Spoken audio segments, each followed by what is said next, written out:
when you're ready, you can gently open your eyes.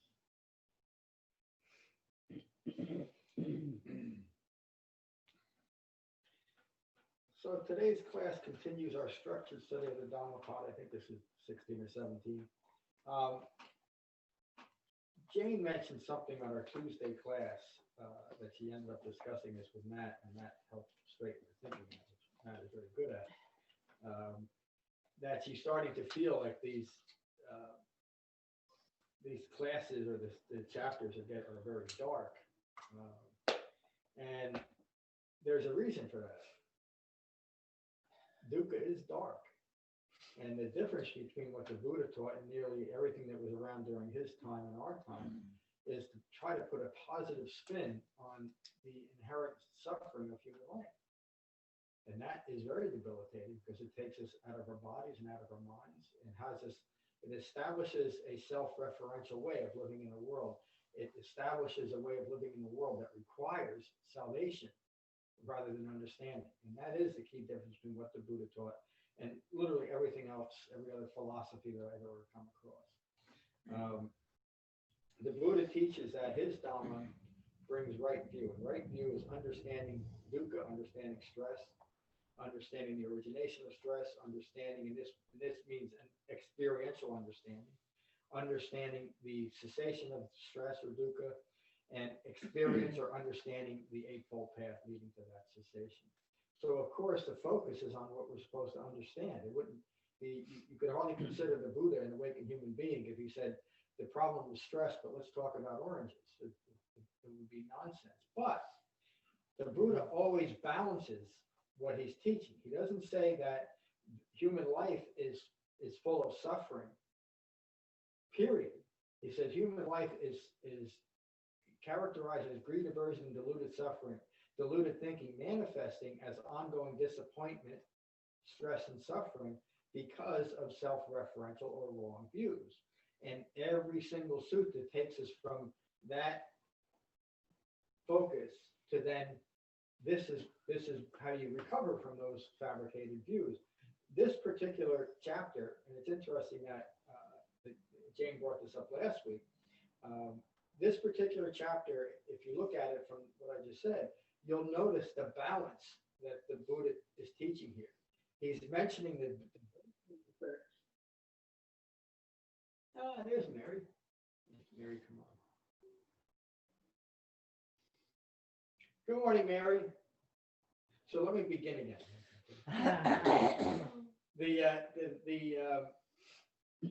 The debilitating effects of ignorance of Four Noble Truths, but the liberation, the peace, the calm, the freedom of understanding.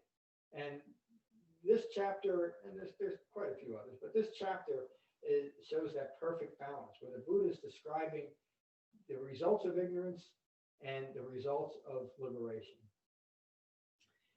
Piyavagga, subtitle Skillful Desire. Entangled with what is not their task, ignoring what is their task, having dismissed the goal of understanding to grasp after what is desire, the fool envies the wise who follow the Dhamma. So, what is not our task? Does anybody want to answer it? Being entangled in the world. That's right, being entangled in the world. And to take it a step further, people that are entangled in the world because their lives are so problematic because they're living in that with no escape, they're living in dukkha with no escape, either take on the role of the savior, or they look to promote something that is salvific to get out of that. So it's not our task to be, again, the Buddha was very clear. He's not the savior, he's not teaching a salvific religion. You've heard me say that often. It's not our task to be the saviors. What is our task is to understand. And that beginning line in this provides all the focus we need for successful Dhamma practice. I'm not here to save the world. I'm not even here to save myself. I'm here to understand what's going on in a way that's rooted in a realistic view that does not ignore the inherent suffering of human life. Birth, sickness, aging, and death. Not getting what you want, getting what you don't want. Insert the 5 clinging aggregates or dukkha. That describes human life, doesn't it? But when we want it to be different than it is in this moment, we're looking for salvation, or at least escape from what's occurring. And so we think that it's very reasonable to find someone who can put a positive spin or impose a positive spin on my life, meaning salvation after death. After all, people died for my sins, for my suffering. Or to establish something in my mind right now that allows me to fabricate a calm and peaceful mind, because I know when I get out of this awful experience, I'll get to something that is more pleasant. You've just lost your life. You have lost your mind, you've lost your life. The Buddha says, no.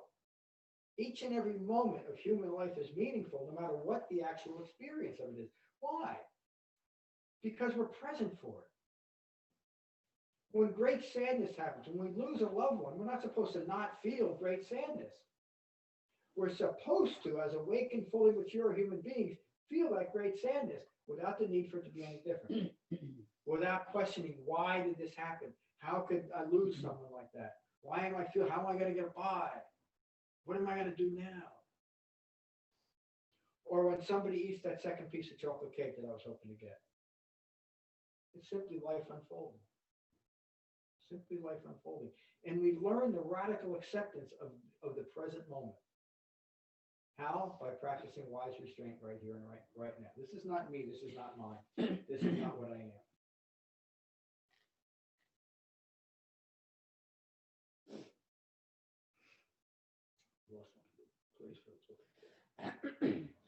Never join with what is desired.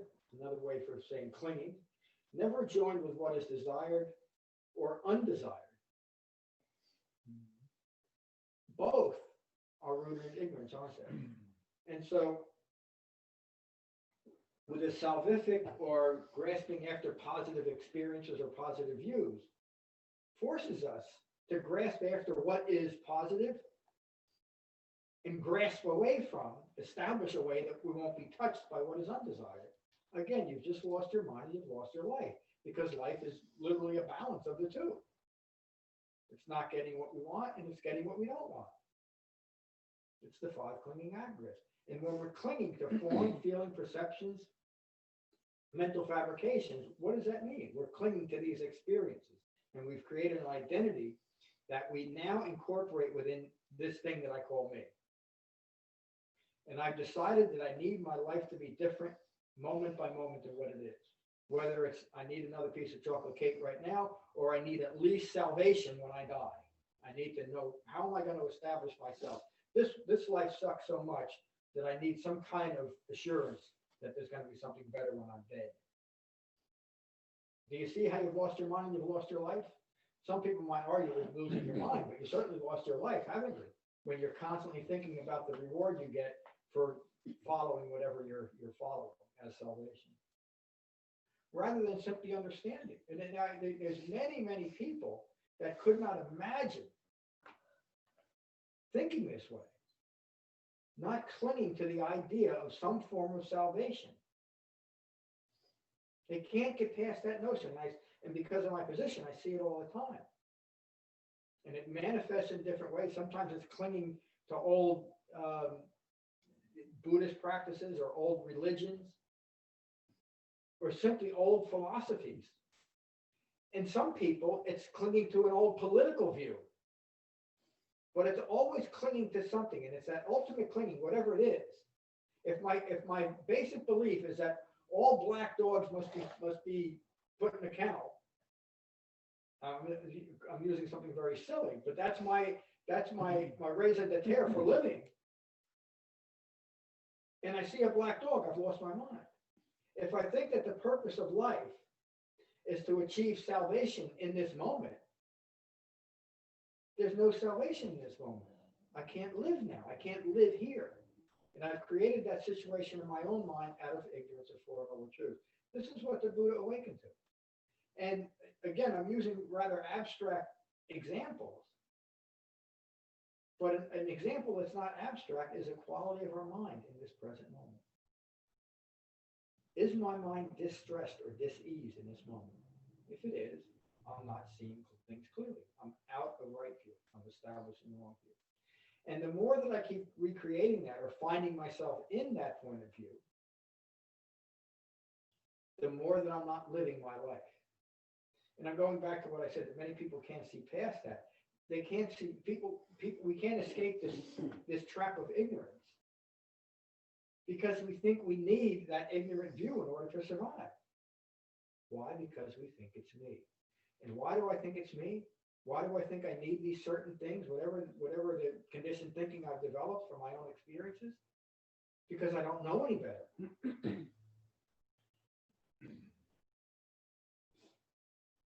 But ignorance is not, we can't ignore our own ignorance and think that that's okay as wise Dhamma practitioners. That's the whole point of this. The whole point of there is suffering and there's liberation. But I can't find liberation if I'm not willing to look at my own conditioned thinking. How do I do it? Through this gentle framework of the Eightfold Path as it manifests as my mind, as the present quality of my mind will always manifest in the aspects of speech, action, and livelihood. And if we're mindful of that and mindful of the right or skillful aspects of speech, action, and livelihood, we will see where our conditioned mind is manifesting in the world. We will see where we're creating suffering for ourselves. And we'll take the focus away from what's out in the world. How the Buddha started this, saving the world can't be done. Can't be done because there's nothing really to save. And we'll place that focus back where it belongs. Skillful desire, my skillful desire to understand my own ignorance. John? Yes, please. So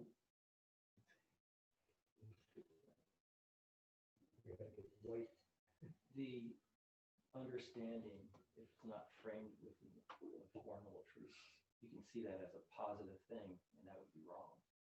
It should just be not neutral, but it just is. It just is. And if it's not framed, you can self-referentially say, "Oh, I got that. I'm a better person now." Where the point isn't to become better; it's just to understand. Yeah. Yeah.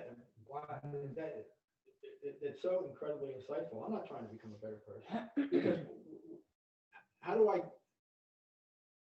quantify that view that I'm becoming a better person?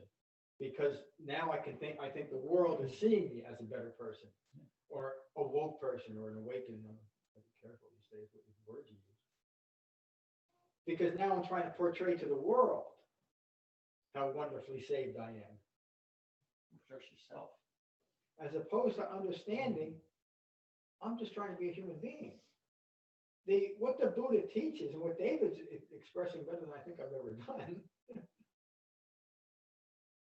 he's teaching us to be an ordinary human being and stop trying to be something other than what we are. What is more rooted in arrogance than to think that there's some type of system or being that is shining his light on me to save my ass? Why? And again, I remember asking, I shouldn't go into these things. I'm going to practice wise restraint for the first time in my life. And better always is referential. Yeah. Better than what?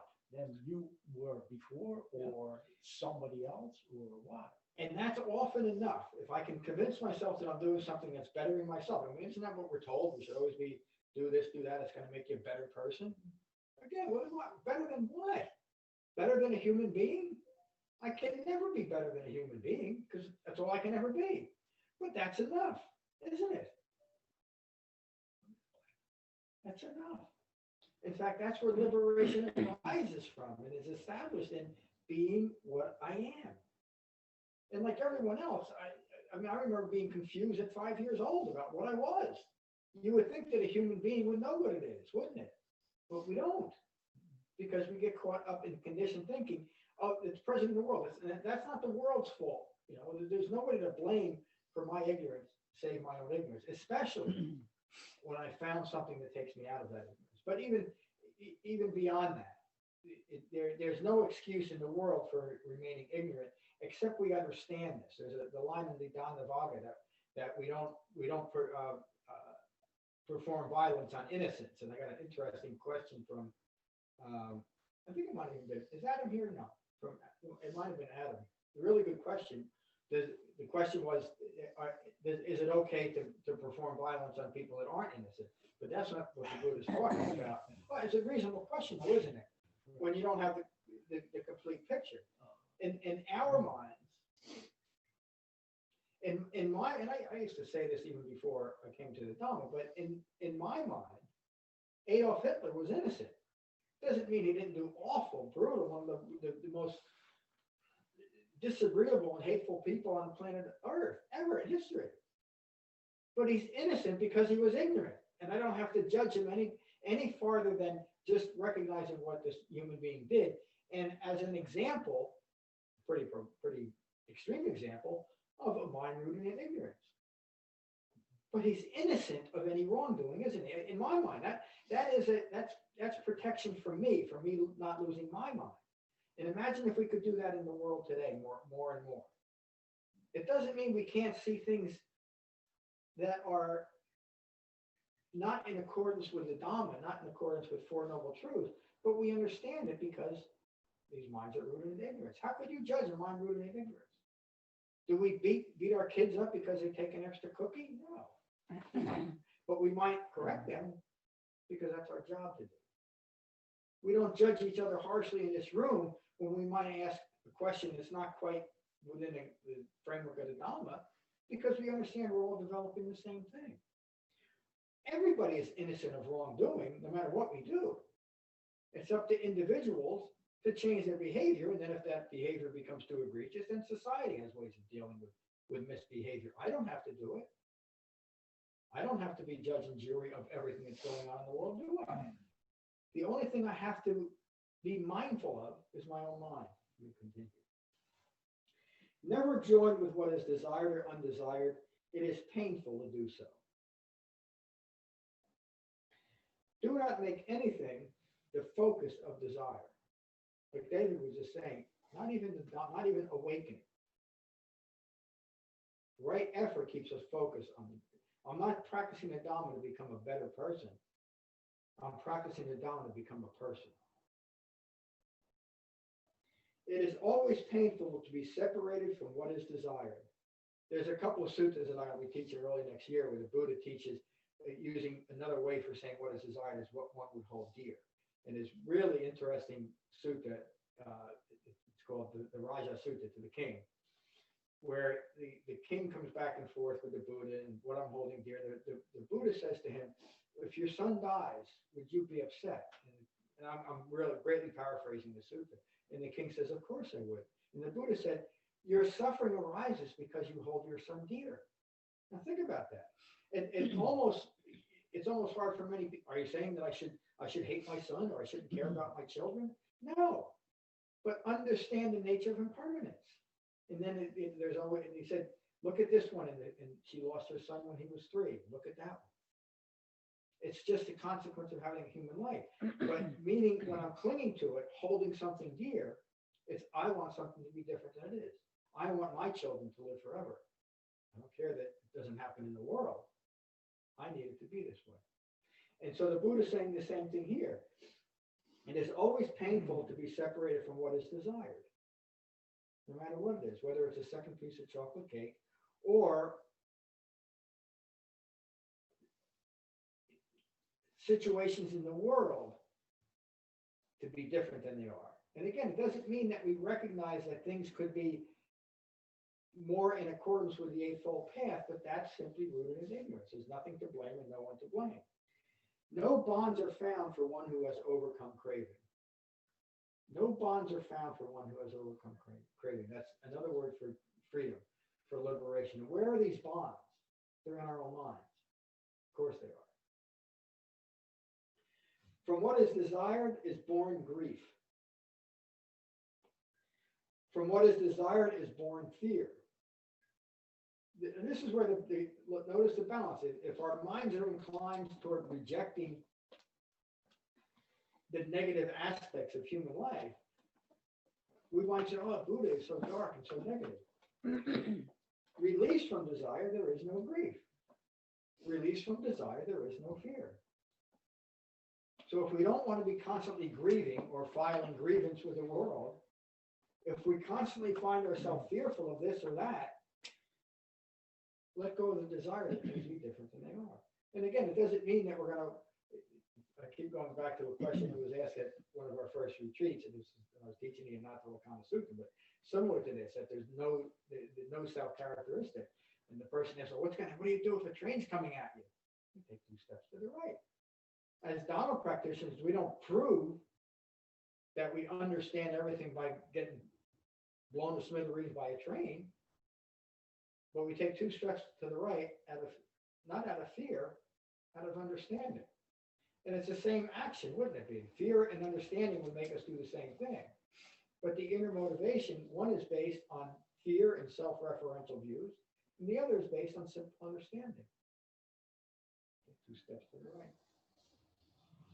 Release from desire, there is no fear. Attachment brings grief. Attachment brings fear.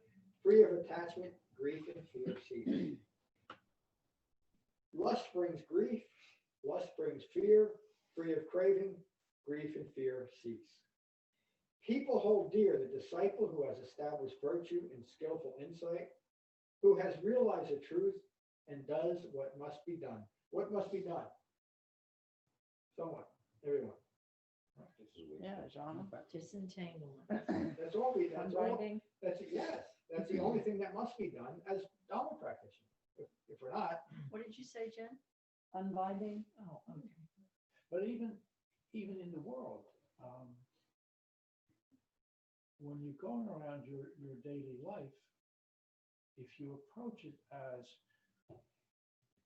I'm doing what must be done, even in your daily tasks, that takes a lot of self-referential stuff out of your daily life. yeah, that's absolutely right. So it needs to be done. I'm here. We do it. It takes a lot of the resentment out of daily work. Yeah, Why should I do it? Yep. Why should I do it? Well, it's there to be done. I'm here. Do it. And this is what I do. And the next thought, people say, well, you should be grateful for what you're doing. You should consider yourself fortunate to be doing what you're doing within the framework of the Eightfold Path. Period. Doesn't matter what that is. Everybody get that? Because, and Ram's talking about very, very subtle levels of pie making. And it also touches on what David said. I do what I do because it's what I do. But I can do it with a calm and peaceful mind without taking anything personally. Because nothing is. And if you frame it, the Eightfold Path, and then the 7 factors of enlightenment, like you find the desire to investigate framed properly. And I find that those 7 factors, if you look at those, tranquility and mindfulness, investigation, those are things that you can desire, but it has to be framed properly. And Yes. those are all pretty good That's things to skillful desire. Yeah. Again, that's why that's what this is about. The skillful desire to incorporate the Dhamma in every aspect of our life. And that's not something that should be stressful, meaning what factor of the Eightfold Path am I applying here? It's a natural consequence of developing the Eightfold Path rooted in jhana meditation that spontaneously and immediately is our ongoing right view, because we've done the inner work, the introspective insight. To place human life as it occurs within the framework of right view. There's no me here. In what is seen, there's only the seen, and what is heard, there's only the heard, and what is cognized, there's only what is cognized. But it's just what's occurring. So when Ram's doing an installation, or I'm teaching the class, or Kevin's working on a patient, and I'm not excluding anyone from what they're doing, just using the example. They're there in a mindful presence, but they're not saving anyone. They're not doing something extraordinary, except in the moment, what they're performing, what their objective that they're developing is extraordinary.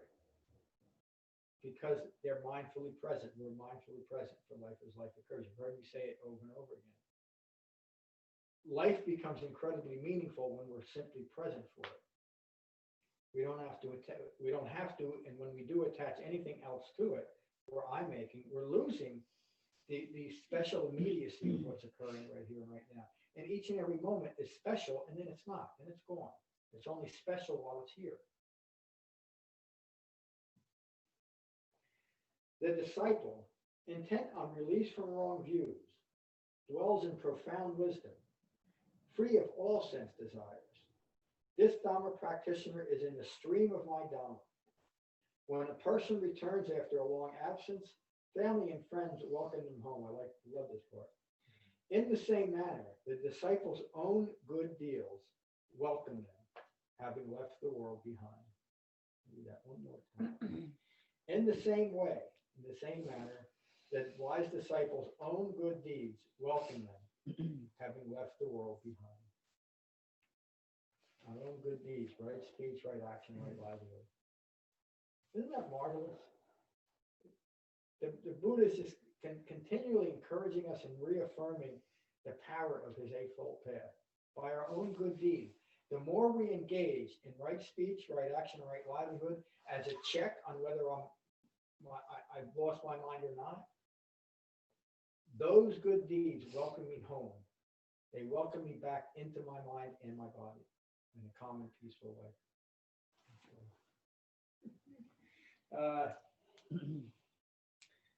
Josh, how are you? Good, John. Hi, everybody. The wonderful Sutta, John, and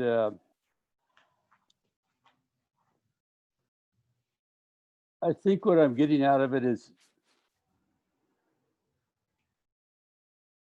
how does one lead a skillful life?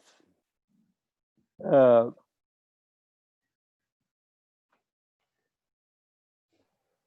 some reason in my mind, I was thinking of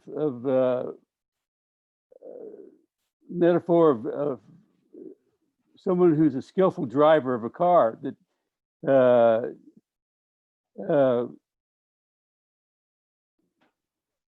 not going too fast, not going too slow, being present in the moment, being aware of what's going on.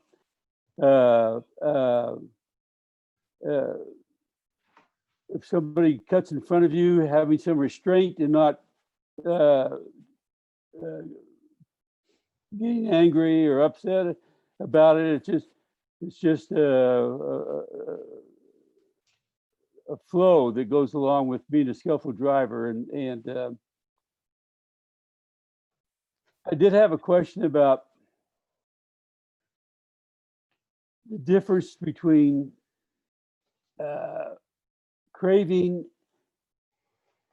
and you gave a example the other day about getting a red Ferrari, about craving for a red Ferrari versus having the ability to get one just because you would simply enjoy it. And I'm not sure if I understand the nuance between those two. So I'll leave that up to you. Thanks. Thank you, John. It is rather nuanced, and maybe using a new red Ferrari is not the right one to use there. Maybe a Chevy Impala would be better. But it simply means that whatever I find in my garage is what I find in my garage. It's got nothing to do with me. And so I would enjoy any of them. And then it doesn't need to be a Ferrari for me to enjoy it.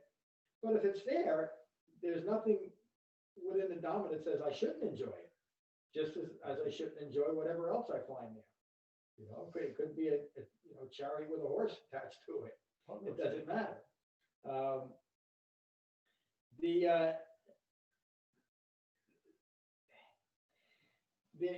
There's a part of this salvation, positive thinking, underlying ethic in the world also manifests as a subtle form of asceticism, meaning that if I find myself driving a red Ferrari, that there's something wrong about that, and people come up with all kinds of reasons because, you know, I remember when I was a kid, and you were told, my mother said, you gotta finish everything on your plate because people are starving in Biafra. Well, they were, but I could never make the connection to that, you know, one really doesn't have anything to do with the other, except it's a good example, I think. Does that help? I wish you all could see Josh's face. He's got like what a wonderful Dhamma face he's got. Thank you, Josh. Mary, how are you? I'm good. Good morning, everyone. Wonderful. I can see Josh's face, and it looks very cherub-like. So, good morning. Yeah, there's a lot here. I did read it. I don't get to every week, but I did read it, and there is a lot here, and it, affected me in a meaningful way. I'm still processing it. I guess the example of the red Ferrari, if I can chime in on that, is, how you feel toward it and how you feel that it makes you look to others. Often people who are, wearing things or buying things or whatever aren't doing it because they enjoy the beautiful craftsmanship of a vehicle that was created by other people who also adore the craftsmanship of a beautiful vehicle. And you can probably assume that of people, right? You can project your own thinking that somebody who drove by in a red Ferrari is trying to identify with that, owning a red Ferrari. And so our brains are an interesting thing, how we project right and wrong and how we perceive things. I think that's all I had to say. So I'm going to continue to think about this one a little bit more. I have a couple of things that maybe I'll follow up with you, John. Oh, please. Okay. Thank you. Please. David, I'm good, John, thank you. thank you for being here. Good morning, Jen. Morning. So I'm just thinking about, because I heard a question kind of in what Josh was saying, and there was something else that you underscored and I wanted to underscore again, and I'm still trying to. So the phrase, where there's desire, there's fear. Because of our conditioning, especially in this culture, we are always grasping after something. And so to hear where there's desire, there's fear, we can immediately take that and think, oh, okay, so the problem here is desire. That's what we need to tackle. We need to get rid of that desire. We need to figure that out. And it's not quite that. It's not to get away from desire. It's not to get away from fear. It's just to see that if you want to know why you're afraid, it's because of your desire. Yeah. And it's not, I need to get rid of that desire. It's just, I need to understand that, because that is all in me. And that's all that I can control and understand is understanding what's going on inside of me. Yeah. That's the work that we can do that is skillful and will bring peace. So it's not, so that instead of why am I afraid, then that, one step back from that, oh, I'm afraid because of desire, and then just kind of understanding my own desire, I go to why am I afraid, and that turns into something in my environment that I now need to control. Oh, I'm afraid because this person is making me feel afraid, and now I need to protect myself from this person. And now you're outside of your sphere of control. Yes. So that's what I wanted to highlight. You actually, yeah. So thank you.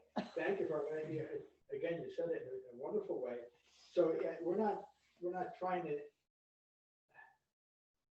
we're not against fear. Right.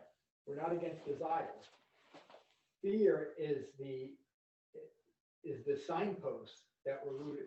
Fear is the pop-up window Mhm. that there's ignorance present. That's what we're hoping to resolve. Yes. If we're constantly trying to eliminate fear, we're going to end up like the folks in the Kalama Sutta, or we're going to look for salvation. Because if I'm afraid, I'm out of control. I have no control over the situation, whatever it might be. And it could be something subtle. It could be, I'm afraid that my red fur won't be there tomorrow. Mhm. Those are all rooted in ignorance. Remember, it also goes back to the Lokavagga and the Loka Sutta, where there's desire. I looked out in the world. The world was a flame with what? A flame requires a passion. Desire causes fear. The second noble truth is craving for and clinging to things, desire, craving for and clinging to what I need to maintain this fabricated view of self in the world. And when I feel that I can't do that, I'm full of fear.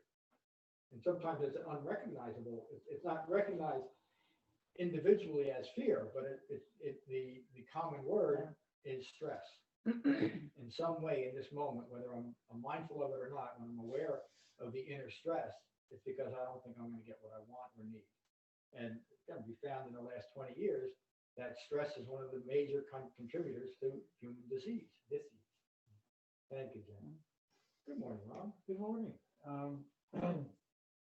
It's interesting to see that the Buddha puts grief in here. He starts with desire, and he says, what are we grieving? We're grieving the loss of what we thought we were going to get. Yeah. And that grief then turns to fear, because now we fear that this is going to happen again. This pain is going to hit us again. And these are, I mean, I just love the way he teases apart these chains of emotions that we get in life, in like moment to moment, really. Yeah. And it's also, when you're mindful of that, you're also mindful of the quickness of impermanence within our own thoughts and Oh, feelings. yeah. It's like, and, you know, as soon as that cup of coffee is empty, it's like, oh my God, my coffee. You know, it's a cup of coffee. You know? Yeah, I don't know. Thank you, Rob. Julia, how are you this morning? Good, John. Let's see what I wrote. Oh, well, the thing that I wrote that I thought about was the first line where it says, entangled with what is not their task, ignoring what is their task, having dismissed the goal of understanding to grasp what is desire, the fool envies the wise. And it kind of makes you think of a question: what is it that the fool envies? You know, why are they envying the wise? And I look at the answer as, well, because the wise are not entangled, they're untouched by stress and suffering, and they live a life in equanimity. Yeah. And so then you say, you know, the wise, they do not ignore their task. So what is their task? Well, their task is to become unbinded and to become liberated to follow the Eightfold Path. Yeah. So what is skillful desire? Well, skillful desire is all the rungs of the Eightfold Path.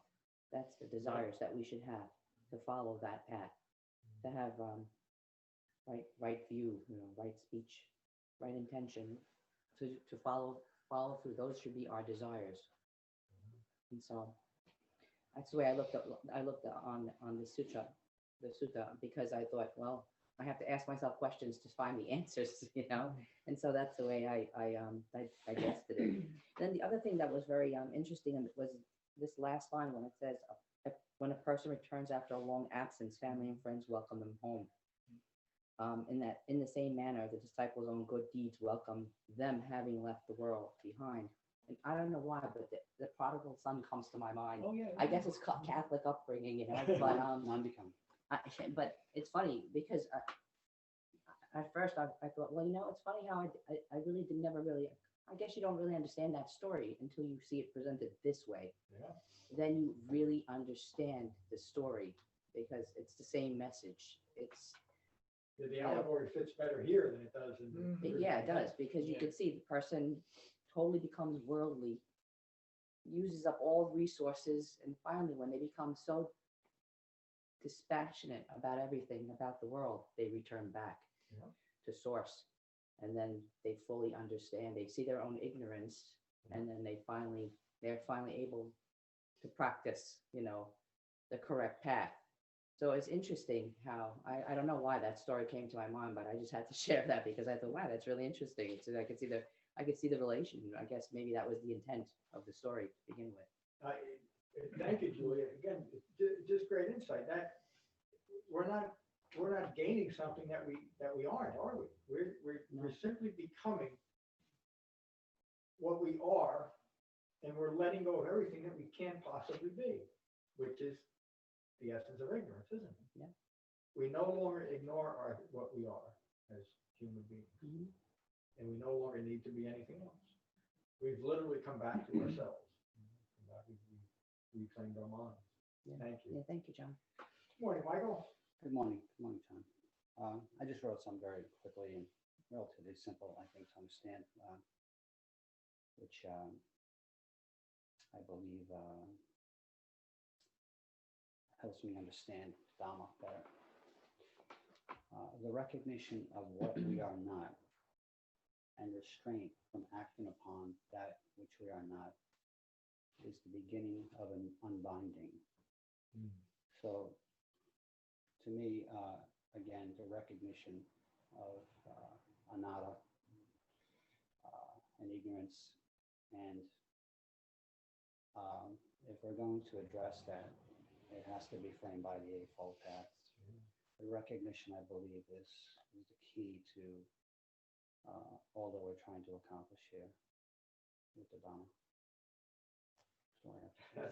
It's really, you reminded me of it. There's an article on the website called Mindfulness is Recognition and Renunciation. And your line that this is the beginning of unbinding is so important for us to understand as Dhamma practitioners. This is a process. This is something that we do. We engage with it. We continue with it through right effort and the other factors of the Eightfold Path. And if we do that, the Buddha assures us that the end result is assured.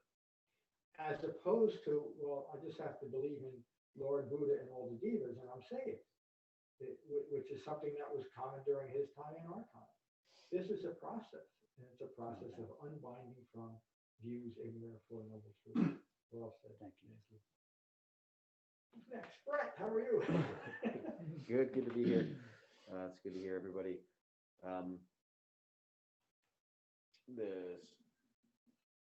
It's helpful listening to about desire and just fear and letting life unfold, and I think it has a lot to do. Like for me, I think I'm getting out of the teaching is just being able to be with your emotions and feelings and letting it unfold. And I was at a gathering last night that there's this person there that I always kind of have like, it's weird when I see this person, and I just gotta let it go. And you gotta sit in there and sit with it, and I'm like, here it is again. Just sit with it, and it goes away. Yeah. And the more I can sit in it, the better training it is for me. And I'm trying to put an offer in to buy a house, and it's I got to sit and wait until Tuesday. It's desire right in my face and how I want it and how it's going to change my life. And every time I kind of get to one of these situations to try to buy something like this, then it's all the desire, and then it doesn't happen, then I'm left with myself again. And it's a cycle I can really see. But now it's like, all right, if I don't get it, it wasn't meant to be. I don't, it's okay. So I have till Tuesday to sit with this desire. You're describing recognition and renunciation. It's not, you're not doing something wrong that you're looking forward to Tuesday, especially when you recognize that now I need to renounce that thought. You bring your mind back into your body and pass it, just like you did with the person that was used to bother you. And in the moment they're bothering me, I recognize it and I let it go. That's Dhamma practice. Yeah. It doesn't, and it's both of those things too, by the way. But eventually you'll get to the point where there'll be nothing to disturb the quality of your mind. But this process that Michael just mentioned is just what you're doing. When you think about that, it truly is remarkable that we're even able to do this, isn't it? Yeah. And you're doing it. So congratulations. Thank you. Hello, Becky. Hello, hello. Well, I wrote something down, and listening to everyone speak, there's a lot more in this, I'll call it a sutta, even though it's really kind of a poem, than I addressed in what I wrote down. And listening in class again, of course, has taught me that and has brought that home. But the thing that that just hit me when I read it was near the end, where it says, the disciples' own good deeds welcome them, having left the world behind. And that just made me realize what we are trying to do when we finally get there. Because the disciples' own good deeds welcoming them is that the disciple has created in himself his own place of refuge.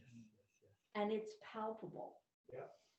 And it's a place from which he can look out and see the world in all its chaos and do what must be done, which is not contribute to that chaos.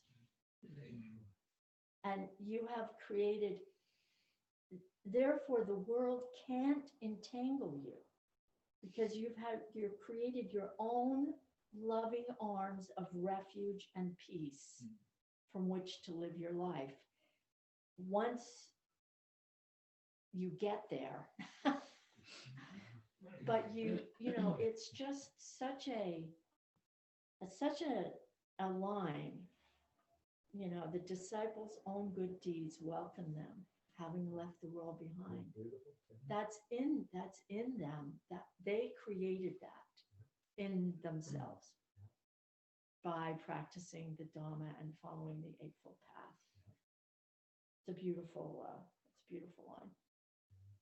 I agree. Thank you. That's all I have to say. Thank you, Becky. That we are, as the Buddha says, we are our own refuge. How else could we not be? This is what we do for ourselves. If you want to look at it as salvation, we're saving ourselves, but really what we're doing is saving our minds. Thank you. Kevin, how are you? Very well, thank you. It's awesome just listening to everybody, the wisdom and the depth of everyone's comments is astounding. And I've also focused on these last lines and these last two verses about this homecoming, that you're welcome home by your family and friends when you've gone for a long time. And it made me think about when I came to this sangha 4 years ago, and then when I went to my first retreat about a half year later, it was like, oh, I'm home. This is home. So it's the Dhamma, really. The Dhamma welcomes you home. And I had known for a long time, forever, that I was seeking something, and I wasn't sure what it was. And I had to learn about it here.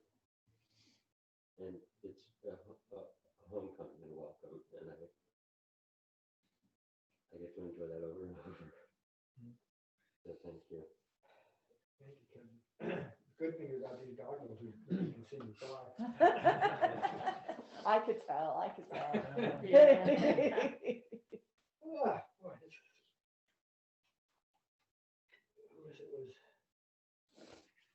it was Sarah Putra that said it's amazing, it's astonishing what goes on here. And it really is. The manifestation of the authentic Dhamma in a sangha is just remarkable. And we all are experiencing this. It really is nothing like it, is it? Phew. So this sutta is just such a good example of why we focus on, just to use a term, why we focus on the negative.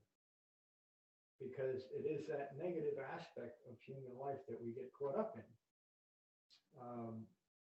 And you could even take that to say the things that we see in the world as might be positive, like I need to get a red Ferrari or getting my new house. That's still an aspect of dukkha that we get caught up in. In the Dhamma, there's no prickly thorns in it. We just do it and we remain free and liberated. We remain home no matter where we go, as Ron was talking about. We take it wherever we go. And then the Eightfold Path, the Dhamma, is simply a moment-by-moment expression of understanding, of profound wisdom and profound knowledge of what's occurring. And when you understand that, there is nothing that could disturb your mind, isn't there? I mean, I keep going back and I'm thinking more and more about my younger days, and I think maybe because I'm getting closer to the end. Yeah, that happens. Yeah. But a lot of my thinking, I certainly wasn't clear about it, was I really just wanted to understand what the hell was going on. Nothing anybody was saying made any sense. And so I started grasping into different, first it was drugs and alcohol that we're going to find. You know, that worked for about 18 minutes, and then it almost killed me. And then a series of belief systems that I grasped onto. The first time I meditated, the only reason I did it is I was interested in the girl that taught me meditation. I had no interest in it, but it got me going the right way. And, probably it was right that she didn't want anything to do with me either. And so along the way, almost every practice that I found, whether it was just for, again, 8 minutes, or maybe a bit longer, maybe a couple of years. As soon as I found it in that moment, I thought, this is it. This is the group of people I want. This is what.